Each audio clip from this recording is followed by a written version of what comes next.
E aí, galera, vamos lá, mais um bloco de questões. Vamos para a questão número 7, vou lá para baixo. Questão número 7 diz o seguinte: a cenário alternativa em que a regra de regência verbal é a mesma empregada em esquece-se dos outros porteiros. Esquece-se dos outros porteiros. Vamos ver as opções. O jovem camponês não precisou o tempo. B, o porteiro esqueceu a resposta do jovem. C, o porteiro informou-lhe que não poderia entrar. D, o porteiro se lembrou de que tinha que ir embora. E o jovem lembrou de tudo que vivera no campo. Já viu qual é a resposta? A questão não é difícil. Eu só acho que ela não é assim. Ela se torna óbvia pelas alternativas. Que é o seguinte, vamos por parte. Quando a gente vê esquece-se dos outros porteiros, a gente está vendo uma situação bem específica de regência verbal. Os verbos lembrar e esquecer tem uma situação bem específica. Vou botar uma frase aqui que é a seguinte: ele lembrou. Vou botar aqui, ó. O livro. Ou ele lembrou do livro. Qual é o certo? Qual que vocês marcariam? Eu sempre coloco... Ih, não dou, desculpa. Eu sempre coloco isso nas minhas aulas e assim... raros são os alunos que respondem corretamente, porque é tão automático de falar que ele lembrou do livro. Porque quando você fala ele lembrou o livro, parece que você está assim, ó, o livro, lembra daqui? Lembrar o livro, galera, deixa eu contar uma coisinha para vocês, ó. O verbo lembrar e o verbo esquecer, ambos são verbos transitivos diretos, ou seja, eles pedem complemento sem preposição. Então ele lembrou o livro. Rian, mas é absurdo. Não, é assim. O detalhe todo é o seguinte: existe o verbo lembrar e o verbo esquecer, assim como também existem os verbos lembrar-se e esquecer-se. O sentido é absolutamente o mesmo, só que tem que lembrar. Se eu falo ele se lembrou, se eu coloco o pronome no verbo, aparece a preposição no complemento. Então, de novo, verbo lembrar e verbo esquecer são transitivos diretos. Verbos lembrar-se e esquecer-se. Vou botar aqui, ó. São verbos transitivos indiretos. Apareceu o pronome, aparece a preposição. Claro que esse pronome pode variar de acordo com o sujeito. Afinal, não vou falar eu se esqueci. Não, eu me esqueci do livro. Certo? Então, apareceu o pronome, ele obviamente de acordo com o sujeito. Eu me esqueço, tu te esqueces, ele se esquece. Nós nos esquecemos e assim vai, beleza? O detalhe todo é o seguinte: existem algumas situações, muita gente quando fala assim, essa alternativa em que a regra de regência é a mesma empregada aí. Na letra A tem um caso que muita gente vai achar que ela está errada, então não marcaria de qualquer forma, tá? O jovem camponês não precisou o tempo. Precisar é um verbo que você tradicionalmente conhece como transitivo indireto, porque você sabe que quem precisa, precisa de, no sentido de necessitar. Porém, esse precisar aí está no sentido de ser preciso, determinar com precisão. Então, nesse caso, o jovem camponês não precisou o tempo, está correta a frase, só que não tem nada a ver com o caso apresentado no enunciado, que é do verbo esquecer-se, que quando é pronominal, né, quando tem pronome, aparece a preposição no complemento. A frase está certa, mas não tem a ver, porque ele fala é a mesma regra de regência, é a mesma empregada em... B, o porteiro esqueceu a resposta. Veja que o esquecer é transitivo direto. Vou botar até aqui pequenininho, é transitivo direto. Não é o caso, porque aqui esquecer-se é transitivo indireto, né? Porque tem o pronome, consequentemente recebe a preposição no complemento. O porteiro informou-lhe que não poderia entrar. Quem informa alguma coisa a alguém, ou informa alguém de alguma coisa, independente de o foco ser a pessoa ou a coisa, ele é bitransitivo, é transitivo direto e indireto. Lembrando que se apareceu o lhe como complemento, lembra que o lhe como complemento de verbo é objeto indireto, e o resto da oração que não poderia entrar é o objeto direto, é a coisa a ser informada. O porteiro se lembrou que não, ó, se lembrou, botei exemplo bonitinho aqui, ó, se lembrou de que tinha, aí, ó, mesma coisa. Resposta à letra D de dado, questão fácil, tranquila, resolvida. O jovem lembrou de tudo. A única frase errada entre as opções é a letra E. O jovem lembrou de tudo que vivera Ah, tá. Não, aqui tá errado. Lembrou tudo que viveram, o verbo lembrar, ó. Eu até confundi achando que fosse um caso específico. Porque o que acontece? De novo, lembrar e esquecer, os dois verbos são transitivos diretos. Lembrar-se e esquecer-se, transitivos indiretos. Porém, o lembrar também pode ser bitransitivo. Eu posso lembrar a data aos alunos, ou posso lembrar os alunos da data. Viram que tem dois complementos? Posso lembrar alguém de alguma coisa, posso lembrar alguma coisa a alguém. O verbo lembrar também pode ser bitransitivo, mas aí tudo que viveram no campo, nesse caso lembrar aqui é transitivo direto, não deveria ter, não tem pronome, né? O verbo é transitivo direto, só tem um complemento que não deveria estar preposicionado, e aí a alternativa colocou o complemento preposicionado, a frase está errada. Então a resposta número 7 realmente é a letra D de dado. Questão tranquila, questão fácil. Vamos para a questão número 8? A questão número, olha lá, estava demorando. Questão de crase é clássica nas provas da UFRJ, nas provas da PR4. O emprego da crase está corretamente, eu quero a correta, justificado em. Mais tarde, à medida que envelhece, locução prepositiva feminina. Bom, vamos por partes. Isso é uma situação um pouquinho chata. E a questão focou exatamente nisso. Existem muitas regras e de crase, você sabe. A minha preocupação é que às vezes a gente decora regras e esquece das situações que podem ser aplicadas de acordo com o contexto. Quando a gente fala em locuções, regra, isso é regra. Locução conjuntiva, locução prepositiva e locução adverbial. Todas essas locuções formadas por palavra feminina, a ocorrência da crase é obrigatória. Então, nesse caso, vocês vão ver situações de crase, prestem bastante atenção. Locução conjuntiva, prepositiva e adverbial. O problema é que às vezes a pessoa não sequer sabe o que é locução conjuntiva, o que é uma locução prepositiva, então vamos fazer uma revisão disso, tá ok? Vou até deixei um slidezinho aqui, seria interessante se passasse, na verdade. Ó, cadê você? Estou rabiscando para... tá de implicância comigo, tá de implicância. Deixa eu voltar aqui para limpar a sujeira que eu fiz. Agora eu vou voltar para lá. Prestem bastante atenção.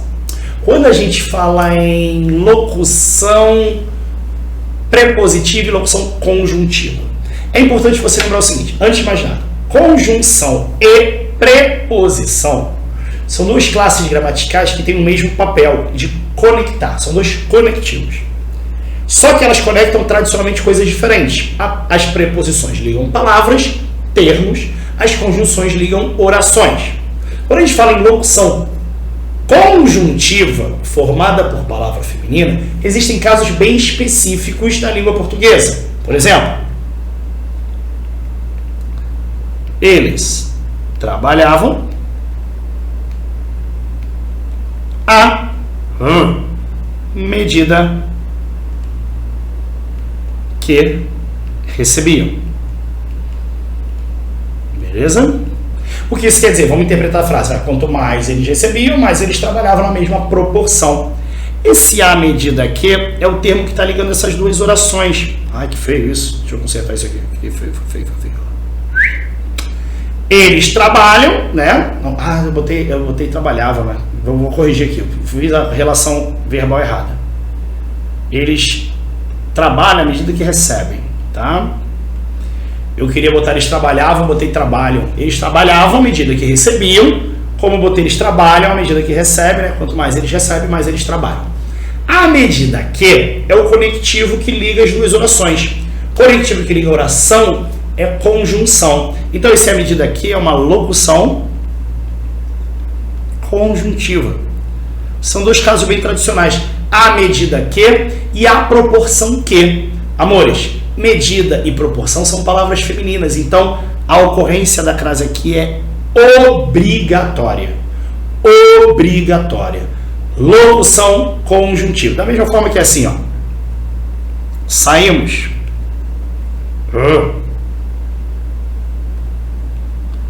à procura de vocês. Esse à procura de é o termo que liga os dois elementos, o verbo sair e o vocês. Sendo que para o já viram à procura da felicidade, à espera de um milagre, à espera de, à procura de, à mercê de, às custas de, são locuções prepositivas muito tradicionais que ligam termos, como procura, mercê, espera, todos esses termos que eu falei são femininos, a ocorrência da crase também é obrigatória. Então isso é uma locução, tô mal, hein? Locução prepositiva. Beleza? E também tem as locuções adverbiais. Saímos à noite, às pressas,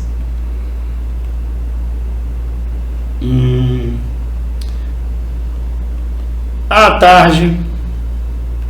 Veja que todos esses termos, pressas, noite, tarde, todas são palavras o quê? Femininas. E é noite, tarde, é o momento em que saímos. Veja que eu estou acrescentando informações ao verbo sair. Tudo isso são locuções adverbiais. Então, locuções adverbiais formadas por palavra feminina. Então, locuções conjuntivas, locuções prepositivas e locuções adverbiais, todas formadas por palavra feminina. Todos são casos de próclise obrigatória. Vamos ver lá na questão? Resolveu travar. Cadê? Agora foi.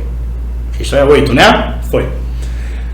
Mais tarde, à medida que, acabei de dizer que o à medida que é um caso clássico, só que não é locução prepositiva, é conjuntiva.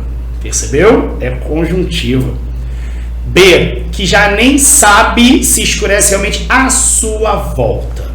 Obrigatória antes de pronomes possessivos femininos. Amores, quando o pronome feminino, possessivo feminino, como sua, cadê? Deixa eu buscar aqui o sua, estiver acompanhando o substantivo, se o pronome possessivo feminino, tá aqui, ó, pronomes possessivos femininos, se ele estiver acompanhando o substantivo, no caso é volta, a ocorrência não é obrigatória, é facultativa. Deixa eu explicar por quê. Sua mãe me ligou. A sua mãe me ligou. Vejam se vocês entendem onde eu quero chegar. Como sua já é um termo que define mãe, eu não precisaria, teoricamente, do artigo. Eu não preciso do artigo. Mas nada me impede de colocar o artigo definido antes de um pronome possessivo que já define o termo. Se o sua já define mãe, esse artigo é totalmente necessário. Perceberam isso? Então, se eu falo assim, ó, refiro-me a quem se refere a. Veja que eu posso colocar as duas formas. Refiro-me a sua mãe ou refiro-me a quem? A sua mãe. Como eu tenho, ó, quem se refere a. Esse a é a preposição do verbo referir-se. Se eu prefiro colocar sua mãe sem o artigo na frente, refiro-me a sua mãe, seria só a preposição. Mas se eu optar, se eu quiser colocar o artigo, eu vou juntar esse artigo a com essa preposição a, vai ocorrer crase. Então, a ocorrência da crase, nesse caso, é facultativa, não é obrigatória. Quando forem pronomes possessivos femininos que acompanham, ou seja, pronomes adjetivos que acompanham o substantivo, não é obrigatória a ocorrência da crase, ela é facultativa, beleza? Então, a letra B está errada, assim como a letra A. C, sentar-se ao lado frente à porta. A porta, expressão adverbial feminina de modo, porta no lugar, não é modo. Frente à porta, a porta não é modo, é lugar. E acabei riscando aqui, calma aí. Apaguei o acento grave aqui, ó. Às vezes o sentinela o submetia a pequenos intervalos. Conjuntiva não, a locução aqui é adverbial. Aqui é adverbial, que nesse caso é adverbial de tempo, às vezes, em determinados momentos. Locução adverbial aqui é de tempo, não, é de lugar, né? Deixa eu apagar aqui. Aqui, ó. Lugar, na porta, né? Adverbial, aqui na obrigatória é facultativa. Beleza? E, obviamente, só sobrou a letra E. Longa bárbara rala, né? Perdão, longa barba rala e negra a tártaros, antes de palavra feminina implícita. Esse é um dos casos mais comentados, muita gente desconhece, que é o seguinte, é muito comentado, mas muita gente não lembra, ou então confunde. Esse caso aí é um caso raro. Quantas vezes você ouviu falar em bife à milanesa? Não ocorre crase? Você deve ter ouvido falar que é a moda de Milão, a bolonhesa é a moda de Bolonha, não é isso? Se eu faço um churrasco a Osvaldo Aranha, é a moda do Osvaldo Aranha. Se eu corto o cabelo a Ronaldinho, é a moda do Ronaldinho. Se eu uso uma camisa a Rian, a moda do Rian. Percebeu? Vai ser craseado. Essa expressão, ó, longa bárbara, rala e negra a tártaros, ou seja, a moda dos tártaros. Tartária é uma região lá da Rússia, um dos antigos estados da antiga União Soviética. Eu deveria saber isso? Não, mas é só para você entender que é a moda de. É uma expressão que subentende a ideia de moda dos tártaros, que são aqueles que nascem ou vivem na Tartária, não é isso? Região lá da Rússia. E nesse caso, consequentemente, a tártaros é a moda dos tártaros que usam barba rala e negra. Então, se você subentende a moda de, a ocorrência da crase aqui é obrigatória devido à palavra feminina implícita, que no caso é qual? Moda. Resposta da questão número 8 é letra E. Beleza? Mais uma sequência corrigida, mais um bloco encerrado. Vamos que vá! Fala galera, vamos continuar nossa correção, indo para a questão número 9. Vou lá para baixo para não atrapalhar a sua leitura. A questão número 9 diz o seguinte: considere o período a seguir. O porteiro tem de curvar-se profundamente, visto que a diferença das estaturas se modificara bastante. A conjunção de destaque pode ser substituída sem alterar o sentido do período por. Gente, a gente está tratando de um dos assuntos mais recorrentes hoje em qualquer prova de língua portuguesa que se preze, que é valor semântico de conectivo. Nesse caso, a substituição de um conectivo por outro. O que acontece? Quando a gente fala em conectivo na língua portuguesa, nós temos duas classes gramaticais que exercem esse papel de conectivo: a conjunção e a preposição. Preposição serve para ligar termos, ligar palavras. Conjunção liga orações. Eventualmente, elas podem até trocar de papel, mas basicamente a função delas é essa. O que acontece? Quando cai em prova, você pode ver essas questões da seguinte forma: qual o valor semântico do conectivo, na verdade? Qual é a cenário alternativo que apresenta o conectivo que pode substituir o outro sem alteração do sentido original? Então, o que acontece? Primeiro, você tem que lembrar que as conjunções, ou também locuções conjuntivas, como é o caso aqui, ó, visto que é formado por duas palavras, na verdade, visto que é uma locução, duas palavras formando um único termo, né, com um único valor semântico. Que nesse caso, vejam só, o porteiro tem de curvar-se profundamente, visto que a diferença das estaturas se modificara bastante. Veja que o motivo, a razão que levou o porteiro a curvar-se profundamente foi o fato de a diferença da estatura entre os dois, do porteiro e do rapaz do campo, ter se modificado bastante. Então veja, razão, motivo, ideia de causa. Ou seja, galera, a gente vai ter que procurar entre as alternativas um conectivo que traga o mesmo valor semântico de causa. Vamos às opções? De modo que. O de modo que é um termo de valor conclusivo, tradicionalmente utilizado nas orações coordenadas. Na verdade, a ideia de conclusão não é a nossa resposta. A gente está procurando alguma coisa com a ideia de causa. Inclusive, eu gostaria de fazer só um parênteses, que é o seguinte: muita gente, ao decorar conectivos, e isso é importante lembrar, que a gente acaba sempre decorando, fica preocupado naquela coisa de decorar conectivo, e às vezes acaba falhando na interpretação. Por que eu estou falando isso? Que, pois, porque, visto que, já que. uma vez que, visto que, não sei se eu já falei, visto que, nessa linha, nesse grupo, vou repetir, ó, que, pois, porque, visto que, uma vez que, já que, pois que, todos esses conectivos, eles podem assumir dois valores semânticos, causa ou explicação. Principalmente o pois e o porquê, a gente bate o olho, a primeira coisa que pensa em marcar é o quê? Explicação. Só que cuidado, tá, gente? Vejam que nesse caso, há necessariamente uma relação de causa e consequência. Veja que o fato da diferença da estatura dos dois ter se modificado fez com que o porteiro se curvasse profundamente. Veja que, cronologicamente, um fato precedeu o outro, gerando esse outro fato. Então, por isso que a gente chama essa segunda oração, introduzida pelo visto que, pelo conectivo visto que, com ideia de causa e não de explicação. Ficou claro isso? Então, vamos seguir. Uma vez que, acho que eu falei na lista, né? Uma vez que é um conectivo, sim, de valor causal, também pode ser, né, explicativo, pode ter valor de explicação, então ele se encaixa perfeitamente no lugar do visto que. Vamos ver as outras alternativas. A medida que equivale à proporção que. A medida que, opa, calma aí que eu esqueci o R do proporção, cadê nossa borracha? Tá aqui, ó.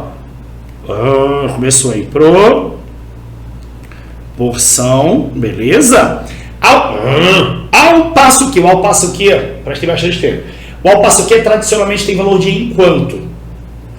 Então, muitas vezes as pessoas entendem que é temporal, pode até ser temporal, mas também pode ser situação de adversativa.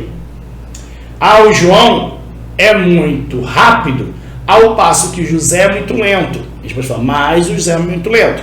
Pode ter os dois valores, tanto temporal quanto adversativo. Vou botar os dois aqui, ó, temporal, né? Ou adversativo. Beleza? Equivale a enquanto, né? Tô botando a ideia, tô botando classificação. Desculpa, por que que eu vou apagar aqui, ó? Porque a gente está colocando a ideia, né? Proporção, então a gente vai botar aqui, ó, tempo, ideia de tempo, valor semântico de tempo, e que eu falei? Adversidade. Eu botei adversativa, adversidade, para manter um padrão, né? Porque eu acabei botando a classificação. E o desde que, só para vocês entenderem quando eu fico perturbando, não decora, galera, não decora, interpreta, porque o desde que eu não sei vocês, mas, por exemplo, só para vocês entenderem aonde nós queremos chegar. Eu vou a festas, não é isso? Aí vem na prova assim, ó, desde que. Esse desde que vem sublinhado em negrito, como tá na questão da PR4. Às vezes vem até em letras maiúsculas, letras garrafais, na verdade. Por quê? O aluno que tem o hábito de sempre decorar, ele bate o olho desde que, opa, condição, eu vou a festas desde que me convidem, desde que tenha cerveja, desde que eu tenha uma roupa bonita, é a condição. A pessoa decora e obviamente pensa, condição é a ideia do desde que. Só que aí é que eu falo que muitas vezes a gente pode errar uma questão fácil. Ué, voltei. Aqui, ó. Tá me zoando? Cadê? Bom. Ih, rabisquei tudo aqui também, calma aí. Deixa eu só, o professor tá enrolando aqui, hein, gente. Cadê? Travou, passou, voltei. Perdão. Já falei pra vocês, essa mão de canhoto aqui, hein? Essa mão que inverte. Eu sou destro, mas eu escrevo todo torto aqui. Condição, eu vou à festa desde que me convidem. Veja que eu poderia fazer, eu vou à festa, vou tentar escrever assim, a letra vai ficar pior, tá? Desde que tinha 13 anos. Quando eu falo que eu vou à festa desde que tinha 13 anos, veja que é desde quando eu vou a festas. Perceberam? Se eu vou à festa desde que tinha 13 anos, há quanto tempo, né? Então veja que o desde que também pode ser temporal, pode trazer a ideia de tempo. Então cuidado, porque às vezes a gente fica decorando o valor semântico de determinados conectivos mais tradicionais e acaba esquecendo outros. Então, antes de marcar a resposta, veja o valor semântico do conectivo relacionando as duas orações para você não mais confundir, tá ok? Então, tenha atenção, leia a frase inteira, não fique focado somente no conectivo, senão você acaba errando, beleza? Seja mais focado, focado naquilo que você tem que fazer, beleza? Essa foi a questão número 9, vamos para a questão número 10, que diz o seguinte: torna-se acriançado e, como durante anos a fio estudou o porteiro, acaba também por conhecer as pulgas da gola do seu capote. Assim, pede-lhes que o ajudem a demover o porteiro, beleza? O pronome oblíquo em destaque estabelece a coesão textual, pois substitui o termo. Legal demais. A questão em si é fácil, muito fácil, mas serve para a gente tratar de um assunto também muito cobrado em muitas provas, na PR4 não seria diferente, que é a questão de coesão textual. Dificilmente você vai achar um capítulo de coesão e coerência em qualquer gramática apostila. Por quê? Porque você vai ver dentro dos capítulos, por exemplo, você abre lá em pronome, no capítulo de pronomes você vai ver lá pronome pessoal, pronome possessivo, pronome demonstrativo, mas dentro desse conteúdo eles vão apresentar o valor coesivo dos pronomes. O que isso quer dizer, valor coesivo? Coesão significa conexão, ligação.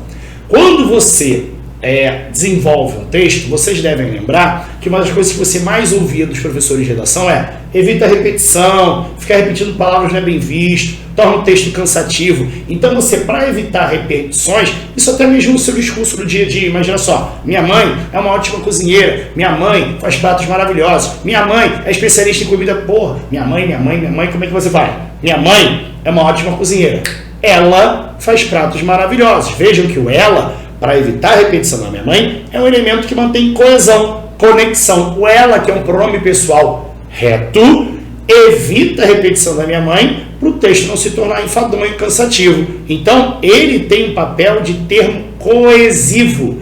Todo elemento de coesão serve para manter o entrelaçamento das partes que formam um todo chamado texto. Beleza? Então, vejam só que o lhes destacado no texto, ele faz menção a uma ideia do próprio texto.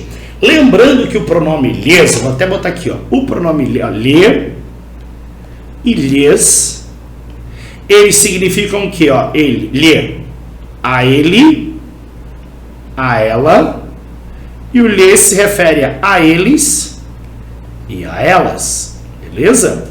Então, eu lhes entreguei o livro a eles ou a elas, vai depender do contexto apresentado. Então, veja, se eu estou usando lhes, obrigatoriamente se refere a eles ou a elas. Ou seja, o lhes faz referência, obviamente, a um termo no plural apresentado no texto. Veja, torna-se acriançado e, como durante anos a fio estudou o porteiro, acaba também por conhecer as pulgas da gola do seu capote. Veja, olha só que engraçado, do seu capote. De quem é esse capote? Não é do porteiro? Ih, fui lá para o lado errado, calma aí. Esse capote não é do porteiro? Vejam. O seu também é um elemento coesivo. Ao apresentar a ideia de posse, porque é seu capote, de quem é esse capote? Dele, do porteiro. Então também é um elemento coesivo. Olha qual é o importante papel coesivo de um pronome, seja ele pessoal, possessivo, demonstrativo, muitas vezes também é utilizado. Então, tem que prestar atenção exatamente nessa conexão. Assim, pede-lhes que o ajudem a demover o porteiro. Vejam só que nesse caso, tem vários elementos. Vou até falar, que o ajudem. Que ajudem quem? O rapaz, o jovem do campo, lembram disso? Esse o que ajudem ele a demover o porteiro. Perceberam? Existem vários elementos de coesão dentro do próprio texto. O lhes, obviamente, tem que retomar uma ideia de um termo no plural. Veja, pede-lhes, pede a eles ou a elas que o ajudem, que ajudem ele, o jovem, a demover o porteiro, ou seja, mudar a ideia do porteiro, a convencer o porteiro, nesse caso, a abrir a porta para ele da lei. Lembra disso? Pois é. O lhes, galera, ele está se referindo a quem? A pulgas.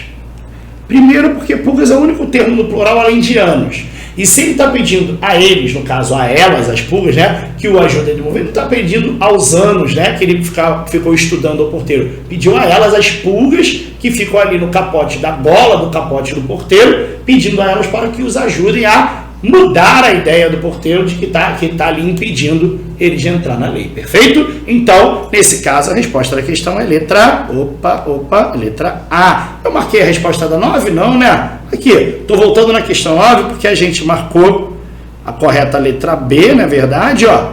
Estou voltando agora para 10, se ela quiser voltar, né? Aqui, voltou. 10 pulgas é o elemento retomado pelo conectivo lhes, pelo pronome oblíquo lhes. Valeu, galera? Vamos para a nova questão número 11. A questão número 11. Legal, o número 11 precisa de um textinho, leitura de um texto bem pequenininho, que, no caso, por ser pequeno, não é problema ler com vocês, quer ver? Tem uma imagem aí, né, serve da memória Petrobras, e diz o seguinte: há vários interesses geopolíticos interferindo na crise da Petrobras, afirma Luiz Gonzaga Beloso, ao lembrar que as petroleiras norte-americanas ficaram de fora da exploração de uma enorme reserva da área do pré-sal, onde estão presentes companhias chinesas associadas à estatal brasileira. O professor da Unicamp, Universidade Estadual de Campinas, e eventual assessor da presidenta Dilma Rousseff, analisa o escândalo em torno da Operação Lava Jato a partir de um ângulo geopolítico e econômico, evitando o alarmismo da velha imprensa, que parece interessada em modificar o regime da partilha e voltar ao de concessão, segundo afirmou em entrevista à Carta Maior. Claro que tudo isto acontece na Petrobras tem importância geopolítica. Acredito que os Estados Unidos não se conformem em terem ficado de fora da exploração do campo de Libra, no leilão do ano passado, vencido por um consórcio de petroleiras chinesas, e todo mundo sabe que a China quer disputar novos leilões na área do pré-sal, fortalecendo sua presença. Vamos resumir o texto? O Luiz Gonzaga Beloso, ele menciona exatamente um problema que houve na questão da concessão. Foi uma concessão?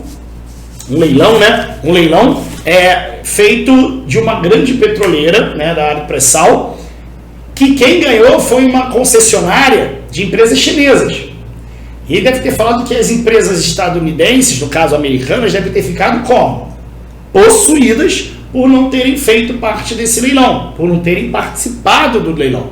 Então, nesse caso, ele menciona isso, fala também sobre a questão da crise instaurada na Petrobras, principalmente pelos casos de corrupção, não é verdade? Ele fala sobre, ele analisa o escândalo em torno da Operação Lava Jato a partir de um ângulo geopolítico e econômico, evitando o alarmismo da velha imprensa, que parece interessado em modificar o regime da partilha e voltar a da concessão. Ou seja, ele está evitando, tentando botar panos quentes sobre esse alarme todo que a imprensa está fazendo acerca dos casos de corrupção destacados pela Operação Lava Jato, não é verdade? Veja número 11. Cotejando as declarações de Luiz Gonzaga Beloso no texto 2, com o noticiário da chamada grande mídia sobre a crise, sobre a crise da Petrobras, é correto afirmar que o respeitado professor de economia da Unicamp fez o quê? Implicitamente nega a existência dos atos de corrupção e acusa a grande imprensa de conspiração antigovernamental, anticomunista, antipetista e pró-capitalista. E pró-capitalista. Não, exagero, né? Ele não nega a existência, ele só tenta diminuir esse alarme da grande imprensa. Foi o que eu falei, botar panos quentes, não é que ele negue, ele só não quer que isso tome proporções muito grandes a ponto de prejudicar a petroleira, correto? B, o problema nega a existência, ele não nega a existência, a gente vai sempre envolver e destacar as informações erradas. B, quando menciona a interferência de vários interesses geopolíticos na crise da Petrobras, se refere exclusivamente aos conflitos ideológicos que opõem os Estados Unidos, a China e a Venezuela. Não. Ele, primeiro, que ele nem menciona Venezuela, não menciona Venezuela. Cuidado com esse exclusivamente, ele fala em conflitos ideológicos. Ele fala de um ângulo geopolítico, econômico, evitando alarmismo da velha imprensa, e fala, obviamente, sobre a questão, tem importância geopolítica, claro. Agora, o conflito ideológico que opõe os Estados Unidos, a China e a Venezuela, ele não menciona a Venezuela, não é a resposta à letra B. Acusa a mídia brasileira de alarmista, sim, de ter insinuado que o governo brasileiro, por afinidade, ele favoreceu a China no leilão para a exploração das reservas de petróleo no campo de Libra. Não, olha só que absurdo. Não está dizendo, ele até critica, ele tenta botar panos quentes no alarmismo da imprensa em relação aos casos de corrupção da Lava Jato. Agora, dizer que ter insinuado que o governo brasileiro favoreceu a China no leilão devido à questão e por afinidade ideológica, não, isso está muito absurdo a letra C. A letra C tá. Ó, mas é óbvio isso, mas calma aí, cuidado. É correto afirmar que o reescritor, ele acusa a mídia? Não. Cuidado com o enunciado. Ele acusa a mídia de alarmismo de ter insinuado. Não. Ele não acusa a mídia disso de jeito nenhum. Ele acusa sim a mídia de alarmista. Isso é fato. Mas a outra parte não é verdadeira. D. Evoca os fantasmas já desaparecidos da Guerra Fria, sugerindo que o Brasil escolheu um lado do conflito dos interesses ideológicos entre o regime comunista chinês e isso não, a mesma coisa, dizendo, aí está voltando para a letra B, né? Dizendo que escolheu um lado, fala sobre afinidade ideológica, como a letra C diz. Não, ele não menciona isso. Fala sobre Guerra Fria, não. Sugerindo que o Brasil escolheu um lado, ele não sugere que o Brasil escolheu um lado, jamais. Está aqui, riscado. Sugere que a grande imprensa destaque exclusivamente os fatos de corrupção na empresa e deixe encoberto o seu alinhamento com os interesses e as possíveis pressões estadunidenses em relação ao petróleo brasileiro. Sim, até porque ele menciona, ele fala assim, ó, cadê aqui? Pulei. Ficaram de olho, não, é no final, né? Claro que tudo isso acontece na Petrobras, tem importância, eu acredito que os Estados Unidos não se conformem em terem ficado de fora. Acredito, ele imagina que os Estados Unidos, ele deixa encoberto seu alinhamento com os interesses e as possíveis pressões estadunidenses em relação ao petróleo brasileiro. Ele acha que o fato dos Estados Unidos não terem participado desse leilão deve ter deixado furiosos os americanos, não é verdade? Claro que deveria, segundo ele, haver a participação dos Estados Unidos. Mostra que deveria haver esse alinhamento. Claro que a resposta é a letra E, porque sim, ele sugere, a grande imprensa destaca exclusivamente fatos de corrupção, como é dito no segundo parágrafo do texto, e como diz o terceiro parágrafo, o último parágrafo, sim, ele deixa encoberto o seu alinhamento com os interesses de possíveis pressões estadunidenses, no caso americanas, em relação ao petróleo brasileiro. Questão correta, letra E. Estamos encerrando mais um bloco um pouquinho maior, mas que traz exatamente aquilo que nos interessa. Vamos que vamos! E aí, galera, vamos lá? Continuando a nossa correção, questão número 12 da nossa sequência de questões. Vamos lá para baixo para não atrapalhar a sua leitura. Quanto ao emprego do verbo haver no trecho, há vários interesses geopolíticos interferindo na crise da Petrobras. Do texto 2, é certo afirmar que está. Quanto ao emprego do verbo haver, nem vamos ver as alternativas. Vamos avaliar o verbo haver no texto. Há vários interesses. O que acontece? Nós temos aí um caso tradicionalíssimo também. Vejam, como eu falei para vocês, que a prova da PR4 é uma prova bem tradicional, trata de assuntos tradicionais, gosta muito de pegar determinados aspectos gramaticais, gosta também de interpretação. Veja que é uma variedade muito grande de assuntos a serem tratados na prova da PR4. Variedade numa mesma prova, mas eles vão se repetindo a cada prova, tá ok? Vamos lá. O verbo haver aí é um caso clássico que todos conhecem do verbo haver com o sentido de existir. Vocês devem lembrar que esse é um dos casos de oração sem sujeito, também conhecido como sujeito inexistente. O que acontece? Nós temos aí o verbo haver com um caso de verbo impessoal, aquele verbo que não tem sujeito e, consequentemente, se torna o que o torna um verbo invariável. Vamos tentar, estou falando muito, vamos tentar botar isso na prática. Se eu falo assim, havia um cão são. Pelo amor de Deus, ainda bem que tirou isso aqui, um cão na sala de aula. Quando eu falo que havia um cão na sala de aula, você deve perceber claramente que o verbo haver pode ser facilmente substituído por existir. Existia um cão na... Quase botei esse dia de novo no cão. De aula. O que está vendo? O que está vendo? O haver, por ter sentido de existir, por ter o valor semântico do verbo existir, ele, verbo haver, não tem sujeito. Ele é um verbo impessoal. Por isso, a gente fala que esse caso é um caso de oração sem sujeito. Beleza? No entanto, o verbo existir, você o conjuga normalmente. Eu existo, tu existes, ele existe. Se quiser manter no tempo verbal, no pretérito imperfeito, eu existia, tu existias, ele existia. Nesse caso, vocês percebam que por ser conjugado, o verbo existir, ele é pessoal, ou seja, ele tem sujeito. E a pergunta é, quem é que existia na sala de aula? Fala. Um cão. Então, quando eu falo nesse caso do verbo existir, o verbo existir ele é pessoal, ele tem sujeito, um cão. O que faz muita gente confundir nessa brincadeira são dois casos bem peculiares. Qual é o primeiro? Por exemplo, havia 8 alunos em sala. Dá uma vontade, pode falar, né? De falar que haviam 8 alunos em sala. Uma vez eu vi uma peça em que, uma apresentação na TV de um comediante que falava, se não fosse, se isso acontecesse, não haveriam problemas. Não haveriam problemas. O que acontece? Esse verbo haver aí também pode ser substituído por existir. Não existiriam problemas. Existiam 8 alunos em sala. Percebam esse detalhe. O verbo haver não pode ser substituído nessa frase aqui, ó, por existir? Sim ou não? Pode. Se ele pode ser substituído por existir, esse é mais um caso de uma oração sem sujeito. Beleza? Toda vez que eu passo, eu esfrego a mão.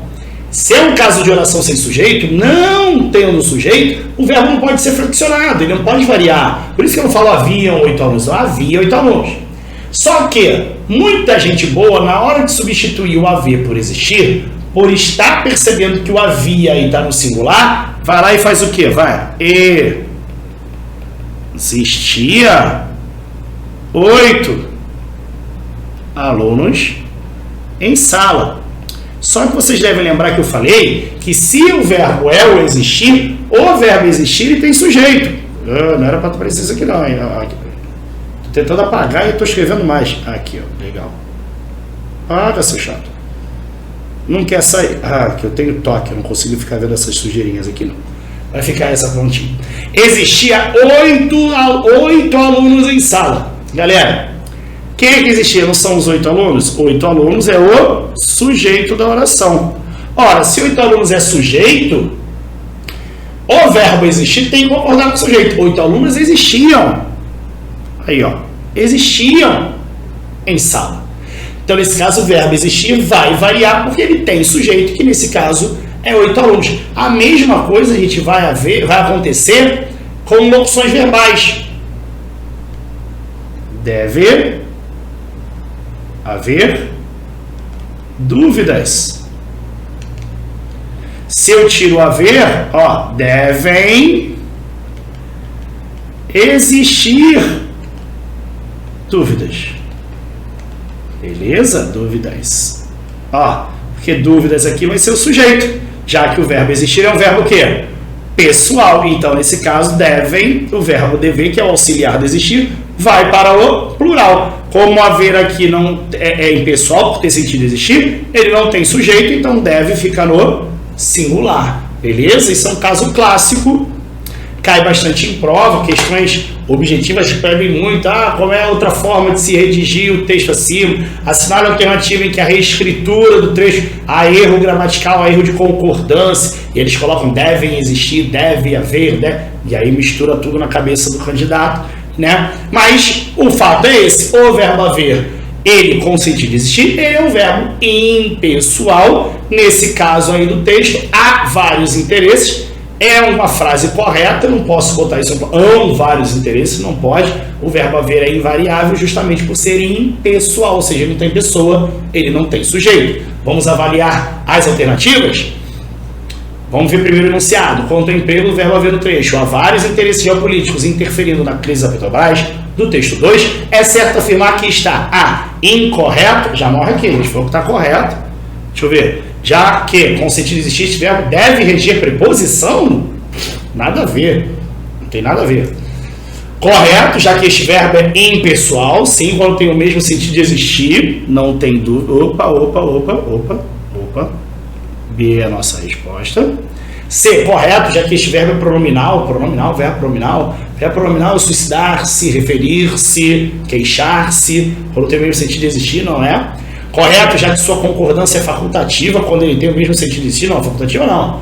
Ele é invariável, não vai jamais ir para o plural. Incorreto, não é incorreto, já que mesmo com o sentido de existir, deve concordar com os pronomes indefinidos, não mesmo, realmente a resposta da nossa questão é a letra B de bola, valeu?